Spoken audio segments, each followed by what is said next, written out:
I was supposed to betray him, not fall for the way he looked at me like I was the only honest thing left in his world.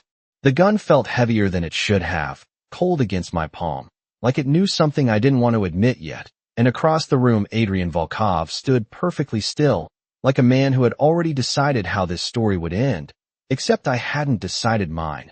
Not yet.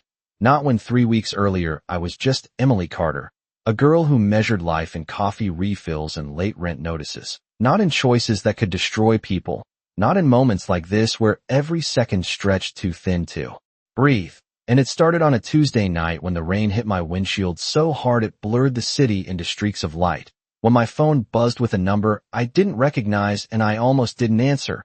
Almost let it ring out like every other bad decision I'd been trying to outrun. But I picked up. And that was the moment everything shifted, because the voice on the other end didn't ask, it told me they knew about my brother, about his debts, about the kind of trouble you don't fix with time or apologies. And then they gave me a name, Adrian Volkov, like it was just another errand, like I was supposed to walk into a storm and pretend I wouldn't get swept away. I remember gripping the steering wheel tighter, watching the rain smear red brake lights into something that looked like warnings I couldn't read fast enough. And I said no. I think I said it twice, like repeating it would make it real, but the voice didn't change, didn't argue, just explain what would happen if I kept saying no. And suddenly this wasn't about me anymore. It was about survival, about the kind of choice that doesn't feel like a choice at all. So I said yes, and the line went dead, and the rain kept falling like nothing had changed even though everything had. And 2 days later I stood outside a downtown hotel that looked like it didn't belong in the same city as me. Glass and gold, and people who didn't check price tags. And I adjusted the borrowed dress that didn't quite fit right, telling myself I just needed to get close, just needed to follow the plan. Nothing more, nothing personal. But the moment I stepped inside I felt it, that shift in the air, like walking into a room where everyone already knew something you didn't. And then I saw him. Not because he was the loudest or the flashiest, but because everything seemed to move around him instead of through him. Adrian Volkov, standing near the bar with a glass he barely touched, dark suit, quiet presence, the kind of man who didn't need to prove anything because the room already knew, and I told myself he was just a target, just a name tied to a deal I didn't understand. But then his eyes lifted and found mine like he'd been expecting me. Like this wasn't the first time our paths had crossed even though I knew it was, and something in my chest tightened in a way that had nothing to do with fear.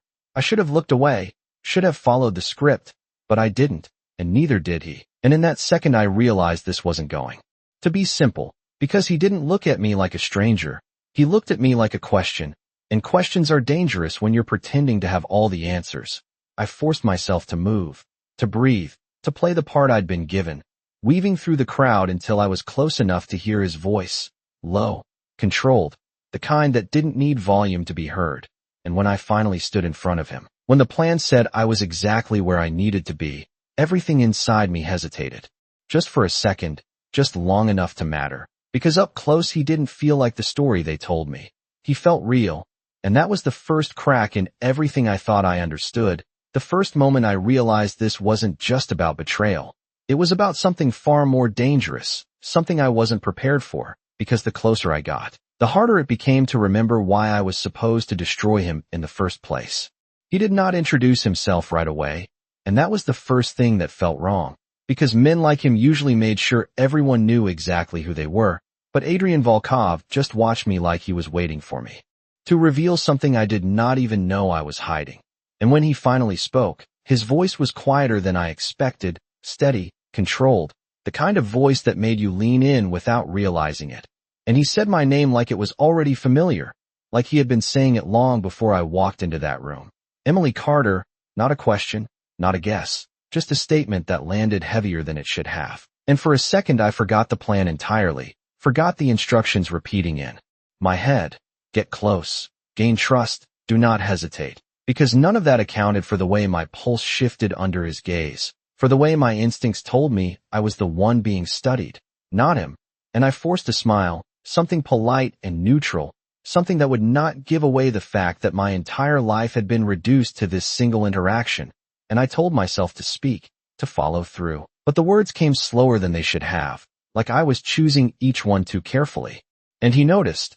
I knew he did, because his eyes did not leave mine, not even for a second. And then he did something unexpected. He stepped aside slightly, creating space instead of closing it, like he was giving me the choice to stay or walk away. And that confused me more than anything else, because I had been told he was a man who took control, who did not offer options, and yet here I was, standing in front of him with a clear path to leave, and I did not take it. I stayed, and I do not know if that was my first mistake or the moment everything became inevitable, and the conversation that followed felt almost normal, dangerously normal, like two strangers meeting by chance. Except nothing about this was chance. I asked a question about the event, something safe, something that did not matter, and he answered just enough to keep the exchange alive, but not enough to give anything real away. And that was when I realized this was not going to be easy, because he was not just powerful, he was careful, precise, the kind of man who measured people the way others measured risk, and I could feel him doing it, weighing me, deciding something I could not see. And then his phone buzzed, a brief interruption that should have been my opportunity to step back, to reset. But instead I found myself watching him, noticing the smallest details, the way his expression barely shifted, the way his posture stayed relaxed even when something clearly demanded his attention.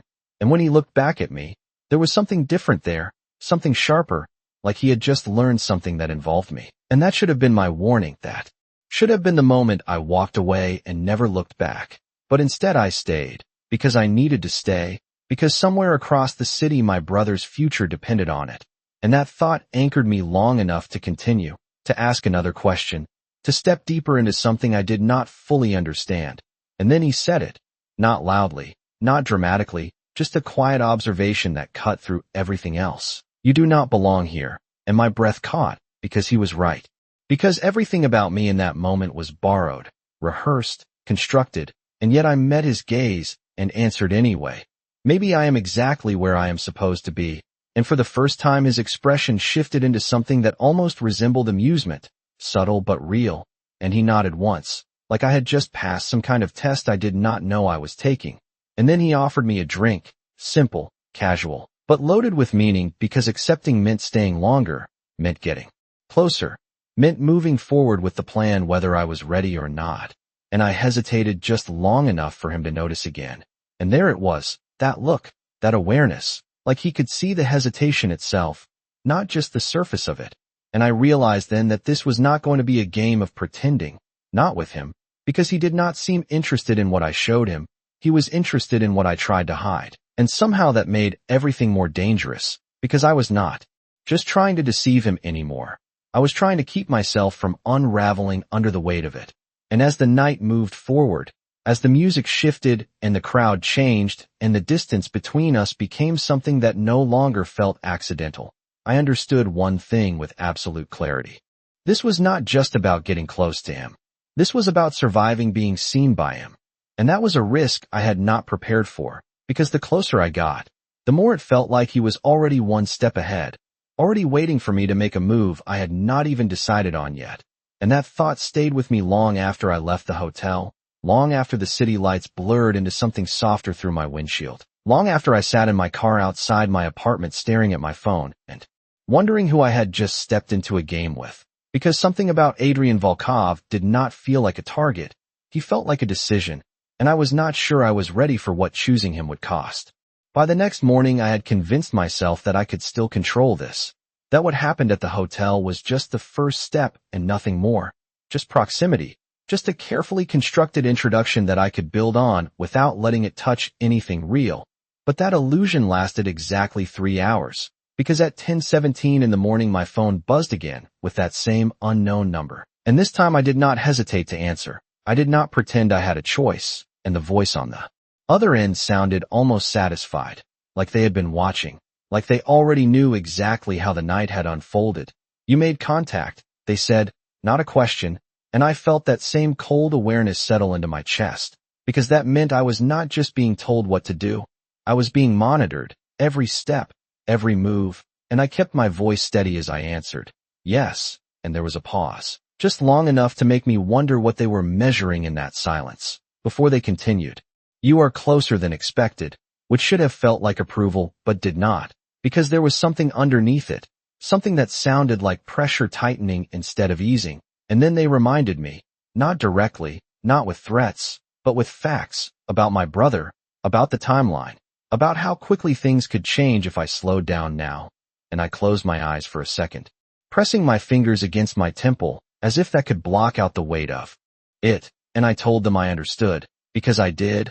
I understood too well, and when the call ended I sat there in my small kitchen staring at nothing, realizing that whatever this was, it was moving faster than I had planned for, faster than I was ready for, and by noon I had a message from a number I did recognize, one that made my breath catch for an entirely different reason. Adrian. Just one word, a time, and an address in Manhattan that I had never been to but instantly knew was not a place people like me just walked into without invitation, and I stared at it longer than I should have, longer than was safe, because this was exactly what I was supposed to want: access, proximity, trust, and yet something about it felt like stepping further into something I could not step back out of. And still I went, because not going was never really an option, and the building itself was quiet in a way that felt intentional, like even the city noise knew better than to linger there. And when I stepped inside, I was met not with questions, but with recognition, like my arrival had been expected down to the minute, and that should have unsettled me more than it did. But by then I was already adjusting, already adapting, because survival does that to you.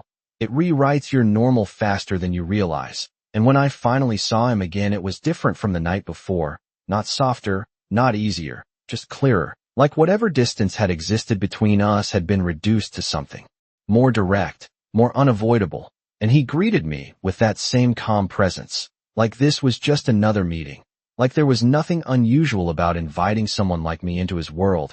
And I told myself to focus, to remember why I was there, but it was harder now, because being around him in daylight stripped away the mystery and replaced it with something more dangerous, something real. And as we sat across from each other, I became aware of how little he said and how much he seemed to understand anyway. The way his eyes tracked the smallest shifts in my expression, the way he paused just slightly before responding, like he was giving me time to reveal more than I intended. And I realized then that this was not about getting information from him. This was about what he was already learning from me. And that realization unsettled me in a way I had not prepared for, because I was supposed to be the one in control of the narrative, the one guiding the interaction, and yet it felt like I was the one being guided, subtly, carefully, without force but with undeniable direction. And at some point during that conversation, he asked me something simple, something that should not have mattered. Why did you come back? And I knew immediately that he was not asking about the invitation, he was asking about the choice, and for a second I could not answer, because the truth was not something I could say out loud, not to him, not to anyone. And so I gave him something close to it. I said because I was curious, and that was not a lie, but it was not the whole truth either. And he studied me for a moment before nodding slowly, like he accepted the answer even if he did not believe it completely. And that should have been reassuring, but it was not, because it meant he was letting me continue, letting me stay, and that kind of permission came with a cost I could not yet see. And as I left that building later, stepping back into the noise of the city that suddenly felt too loud, too normal, I realized something I had not allowed myself to think before. This was no longer just about completing a task. It was about navigating something far more complicated, something that blurred the line between what I was supposed to do and what I was starting to feel. And the worst part was I could not tell where one ended and the other began, because the closer I got to Adrian Volkov, the less certain I became about which side of this I was actually standing on. I should have known something was wrong the moment the silence started feeling louder than the city itself, because Manhattan never really goes quiet. Not unless something is being held back on purpose. And that was exactly how it felt the next time I saw Adrian, like the world around him had been carefully edited down to only what mattered, and somehow I was standing right in the center of it again. Except this time it was not by chance, not even by design. It felt intentional in a way that made my instincts sharpen instead of settle, and I told myself to stay focused, to remember every word from that voice on the phone, every reminder of why I was here.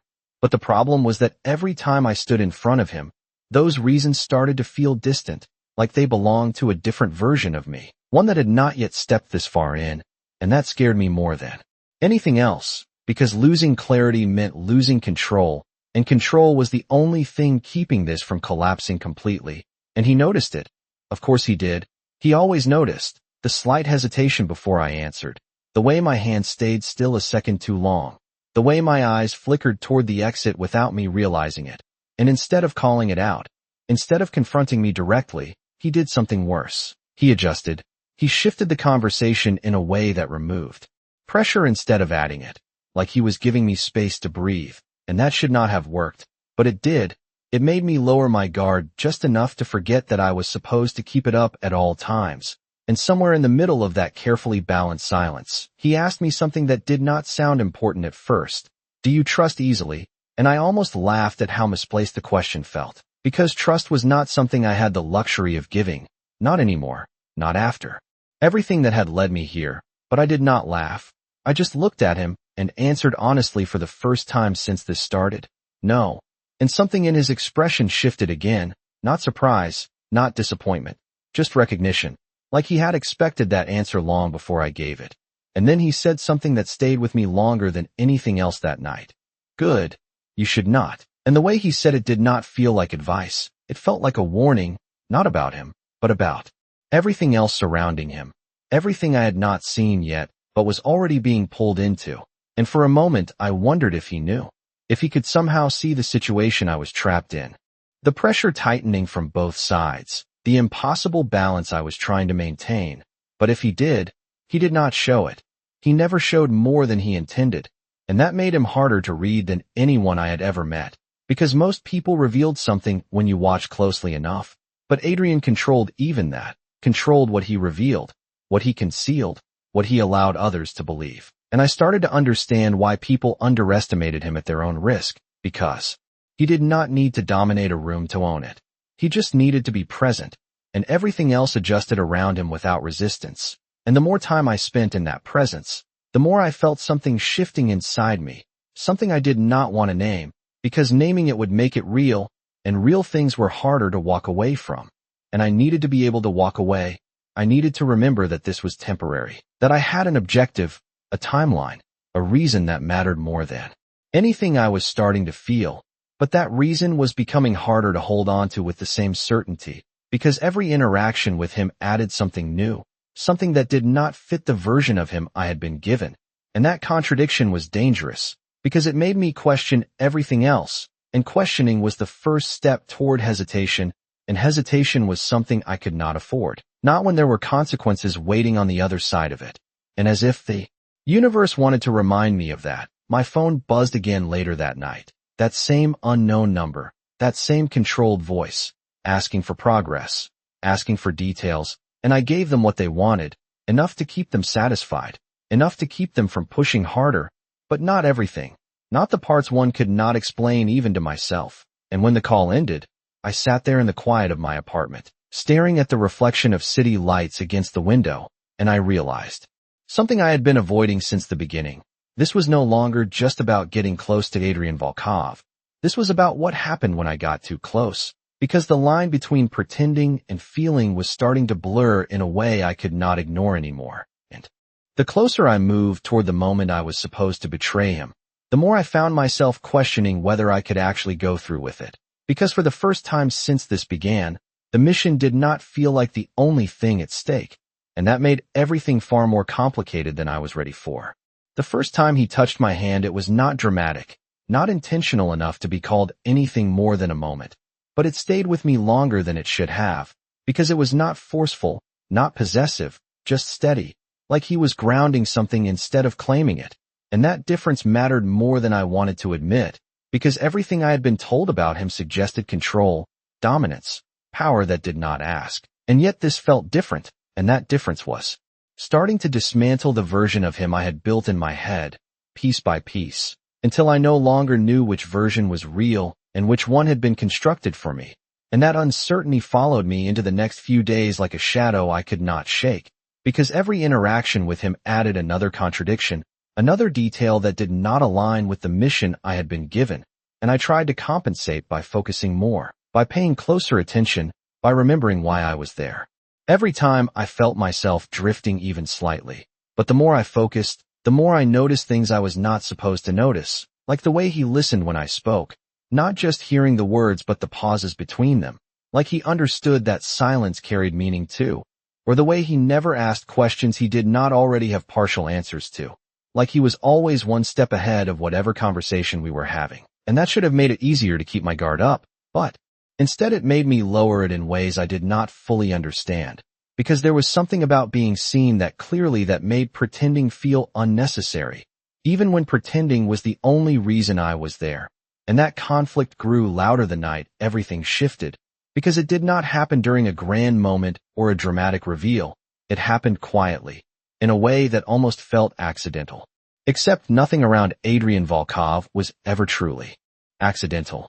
And we were sitting across from each other again, the city stretching out behind him in lines of light and shadow. And for once there was no agenda driving the conversation, no visible objective guiding the exchange, just silence that felt less like tension and more like space. And I should have filled it, should have redirected it back to something safe, something controlled. But I did not. I let it exist. And in that silence, he said something that caught me completely off guard. "You are not like the others." And I did not know what that meant.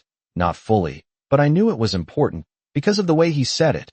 Not as an observation, but as a conclusion, like he had already reached that understanding before I even realized I was being evaluated.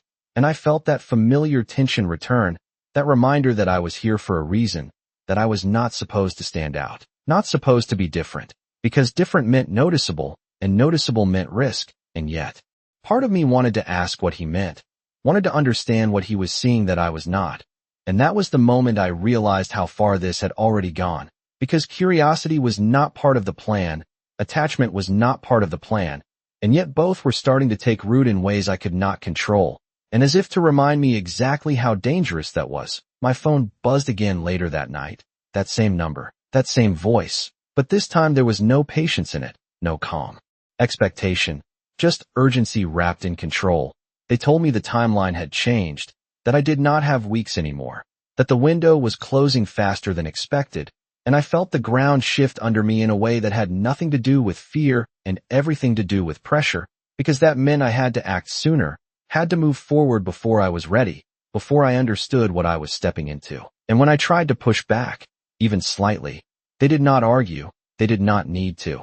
They just reminded me again what was at stake. And this time they gave me a detail they had not shared before, something specific enough to make it real in a way. It had not been before, and I felt my chest tighten as I listened, because suddenly this was not just a situation, it was a countdown.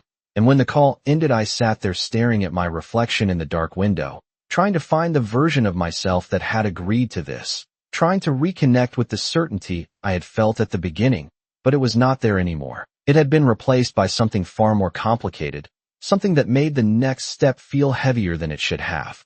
Because now it was not just about completing a task, it was about choosing which consequence I was willing to live with. And that was not a choice I had prepared for, because the closer I got to Adrian, the more I realized that betraying him would not just end the mission, it would change something in me that I could not undo. And for the first time since this began, I was not sure which outcome I was more afraid of. The deadline stopped feeling like a concept and started feeling like something that followed me into every room, something that sat beside me even when I tried to pretend it was not there. And I realized that the closer I got to the moment I had been avoiding, the more everything around me sharpened. Every detail, every word, every glance Adrian gave me felt heavier, like it carried meaning I had not been ready to see before. And the worst part was I could not tell if he was changing or if I was just finally paying attention in a way that made it impossible to ignore what had always been there. Because that night when I stepped into his space again, something felt different, not in the environment, not in the setting, but in him, like he had already reached a conclusion I had not been told about. And the air between us felt tighter, not hostile, not confrontational, just aware, like we were both standing on the edge of something neither of us had fully named yet. And I told myself to stay steady, to remember what I had to do, because there was no more time to hesitate, no more room to question. But the moment I looked at him, I felt that hesitation rise anyway, uninvited and impossible to push down.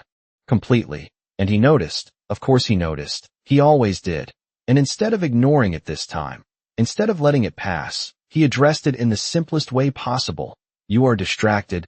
And it was not an accusation, Not even a question, just an observation that landed exactly where it needed to, and I forced myself to respond, to deflect, to regain control. But the words felt thin compared to the weight of what was actually happening, and for a moment neither of us said anything else.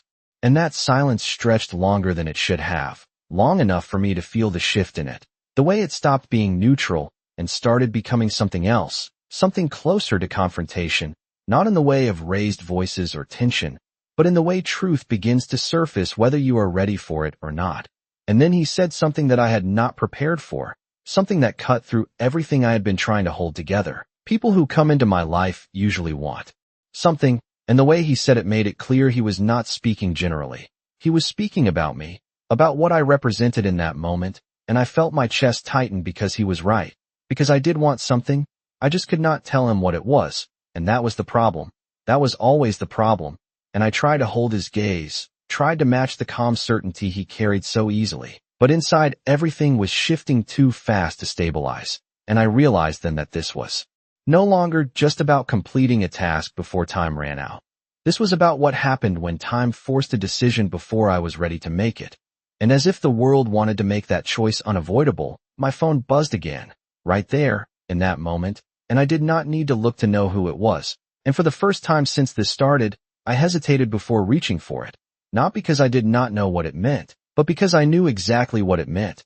It meant the final step, the final push, the moment where everything stopped being preparation and started being action, and Adrian saw it, saw the hesitation, saw the weight behind that single notification, and something in his expression changed, not dramatically, not enough for anyone else to notice, but enough for me to feel it, like he had just connected a piece of a puzzle I did not know he was solving.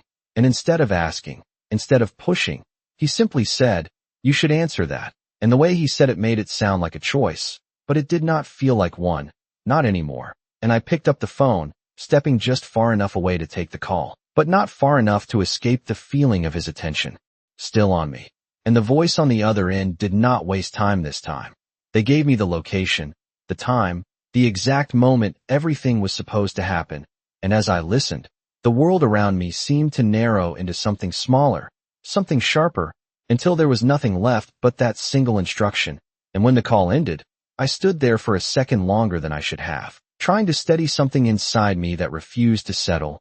And when I turned back to him, he was still watching, still waiting, not impatient, not demanding, just present in a way that made it impossible to pretend nothing had changed. And for the first time since this began, I realized that whatever happened next was not just going to affect the mission. It was going to define something much deeper, something I could not undo once it was set in motion, because the next step was not just about betrayal anymore. It was about choosing which version of myself I was willing to become, and as I stood there, looking at him, knowing what I had been told to do and knowing what I was starting to feel, I understood one thing with absolute clarity. There was no version of this where I walked away unchanged. The moment they gave me the time and place, everything else stopped feeling optional, because there is a difference between thinking about a decision and standing inside the exact moment where it has to be made. And I was standing there now, hours later, in front of a building that looked ordinary enough to anyone passing by, just another structure in a city full of them. But nothing about this felt ordinary to me. Not with the weight in my chest, not with the echo of that voice still lingering in my head, not with the knowledge that whatever I did in the next few minutes was going to set everything else in motion. And I told myself to move, to follow through, because hesitation had already cost me more than I could afford. But my body did not respond the way it should have. It slowed. It resisted, like some part of me was trying to hold on to something I had not fully understood yet. And then I saw him, Adrian, stepping out of a car across the street, exactly where they said he would be, exactly when they said he would be there. And for a second, everything aligned too perfectly, the timing, the location, the setup. And that was when the first real crack of doubt hit me, because this was not just a plan. It was a setup, not just for him, but for me too. And that realization shifted something inside me so sharply that I almost stopped breathing. Because if this was what I thought it was, then I was not just being used to get close to him. I was being positioned as part of something bigger, something that did not end with him, something that ended with me as well. and suddenly the instructions I had been following started to feel incomplete, like I had only been given half the truth, and that made everything more dangerous than I had prepared for, and I could feel the urgency rising again, not from them this time, but from myself. Because now this was not just about completing a mission, this was about understanding what the mission actually was, and Adrian looked exactly the same as he always did, calm, controlled, aware of everything around him without showing it. But when his eyes found mine across the street, something in his expression shifted just slightly, like he had been expecting me, like my presence here confirmed something he had already suspected, and that should have made me panic, should have made me turn away and disappear before I got pulled any deeper into this. But instead I moved toward him, because I needed to understand, needed to see this through far enough to know what I was actually standing in the middle of, and each step felt heavier than the last, like I was walking into something irreversible. And when I finally stood in front of him, close enough to see the way his gaze sharpened, close enough to feel the quiet tension in the space between us, he did not ask why I was there. He did not question the timing or the coincidence. He simply looked at me and said, "You chose to come."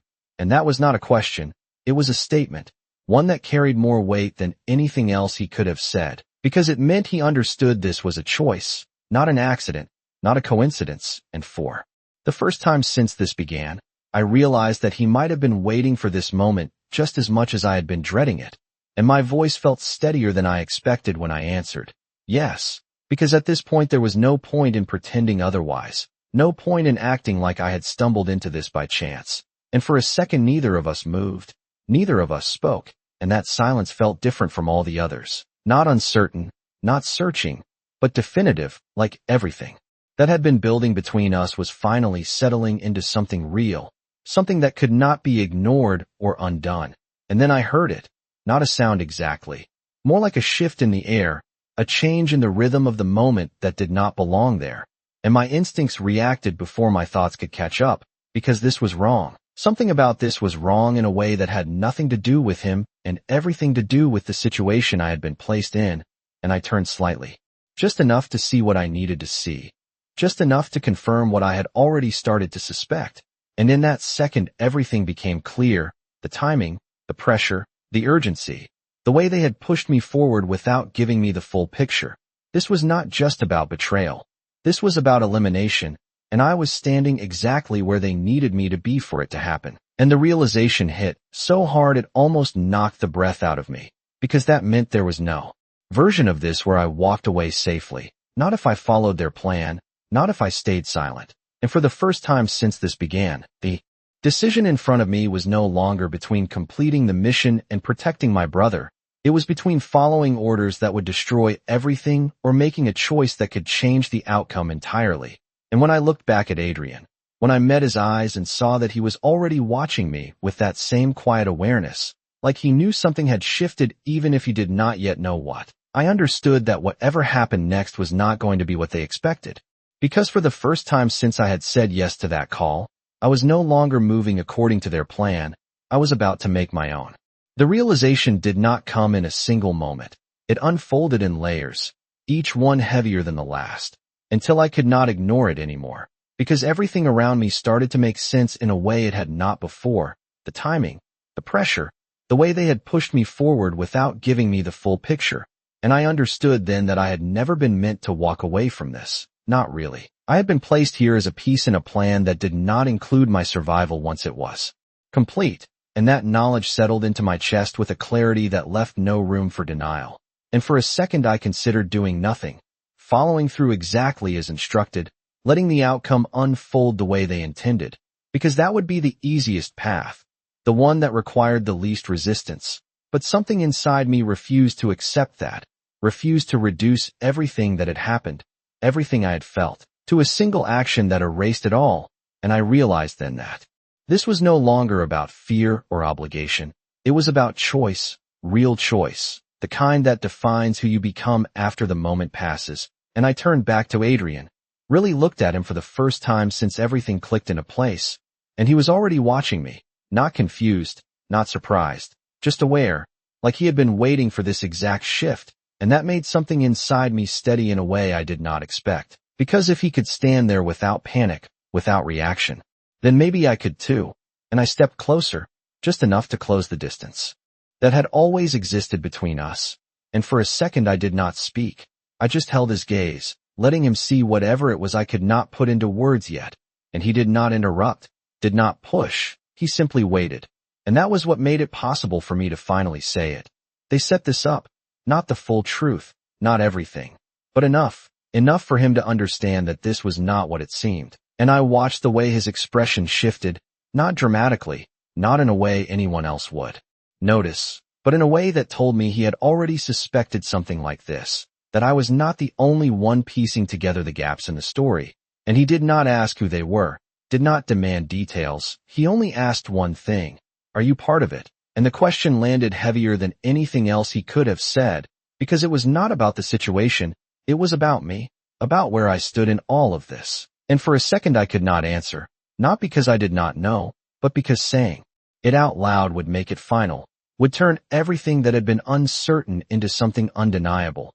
And I felt the weight of every decision that had brought me here pressed down all at once. The call, the agreement, the steps I had taken to get close to him. And I realized that there was no version of this where I could claim innocence completely. Not anymore. But there was still a choice in what I did next. And that was the only thing that mattered now. And so I answered, my voice steadier than I felt I was supposed to be. And the words hung there between us, heavy and unchangeable. And for a second everything went still, like the world itself was waiting to see what he would do with that truth. And I braced for something I could not name: rejection, anger, distance, something that would confirm that I had crossed a line that could not be uncrossed. But instead he did something I did not expect. He nodded, just once, like the answer confirmed something he had already accepted. And that reaction unsettled me more than anything else, because it meant this was not new to him. This kind of betrayal, this kind of setup, it was something he had anticipated, something he had prepared for long before I ever stepped into his life. And that realization shifted the dynamic between us in a way I could not fully process yet, because it meant I was not the only one who had been navigating uncertainty. He had been navigating it too, just more quietly, more deliberately. And then he said something that changed everything again. Then do not follow through. Simple, direct, like the decision was that easy, like all I had to do was choose differently, and everything else would adjust. And I almost laughed at how impossible that sounded. Because walking away from this was not just a matter of choice.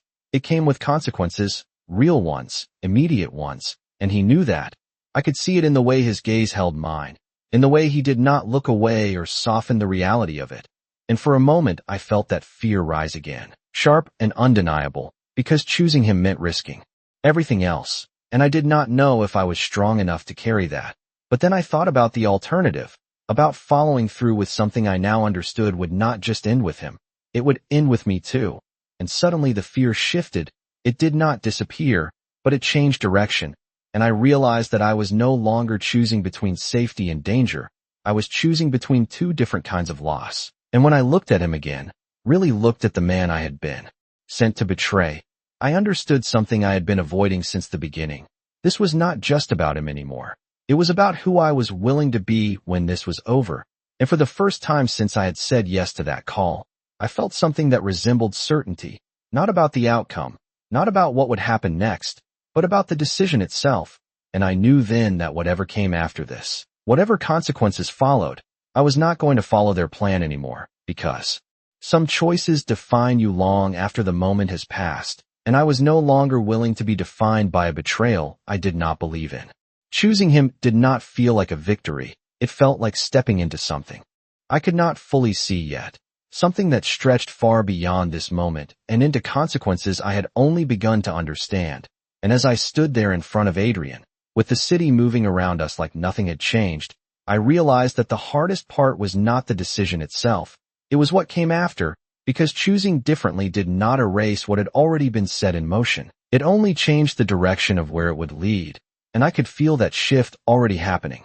Subtle but undeniable, like the world adjusting to a path I had just rewritten. And Adrian did not rush me, did not fill the silence with reassurance or questions. He simply stayed where he was, steady, present, like he understood that this was not something that could be resolved in a single conversation. And that patience grounded me in a way I had not expected, because for the first time since this began, I was not reacting to pressure, I was acting with intention, and that difference mattered more than anything else. And then he said something that settled into me with a quiet weight. Once you choose, you do not get to go back, and I knew he was not warning me. He was acknowledging the reality of what I had already done, and I nodded, not because I was certain of everything that would follow, but because I understood that uncertainty did not change the fact that the decision had been made. And as we stood there, the tension that had been building around us did not disappear. It shifted, like something that had been waiting for this exact moment to unfold, and I could feel it in the air, in the subtle awareness that we were not alone in this, not really, and that whatever had been set in motion was still moving, still unfolding beyond what I could see. And for a brief second I considered the possibility that I had just made everything more complicated, more dangerous. But then I thought about the alternative, about following through with something I did not believe in, and I knew that this was the only path I could live with, regardless of where it led, and Adrian seemed to reach the same conclusion in his own way, because he stepped slightly closer, not enough to invade my space, just enough to signal that whatever came next, we were not facing it separately anymore. And that realization changed something fundamental between us, because up until this point everything had been layered with uncertainty, with hidden motives and unspoken truths, but now there was a clarity that had not existed before, not perfect, not complete, but real, and that reality was enough to shift the balance of everything that followed. And as if confirming that the moment of stillness had ended, my phone buzzed again, but this time I did not hesitate. I did not step away. I did not try to hide it. I simply looked at the screen and let it ring, because whatever control they thought they still had over me no longer felt absolute. And when I finally silenced it, I met Adrian's gaze again, and there was no question in his eyes, no demand for explanation, just an understanding that did not need to be spoken out loud. And that was when I realized something I had not fully grasped until now. This was not just about surviving what had been planned. This was about rebuilding something out of the aftermath, something that neither of us had anticipated, but both of us were now part of. And that thought should have been overwhelming, should have been too much to process all at once. But instead it felt strangely clear, like everything had narrowed down to a single truth that I could not ignore. And that truth was simple. I was no longer the person who had answered that call weeks ago. I was not the same version of myself who had agreed to step into this for reasons that felt distant now. And Adrian was not just the man I had been sent to betray. He was the reason I had chosen not to. And that distinction mattered more than anything else, because it meant that whatever came next, whatever consequences unfolded, whatever paths opened or closed because of this moment, they would not be defined by the plan that had been set for me. They would be defined by the choice I had made instead. And as I stood there, with the city stretching endlessly around us and the future uncertain in ways I could not predict, I understood one final thing with a clarity that left no room for doubt. He may have ruled everything around him, the power, the influence, the control that shaped his world. But in this moment, in this decision, it was not his power that defined what happened next. It was mine, because I had chosen not to destroy him. And in doing so, I had changed both of our worlds in a way neither of us could ever undo.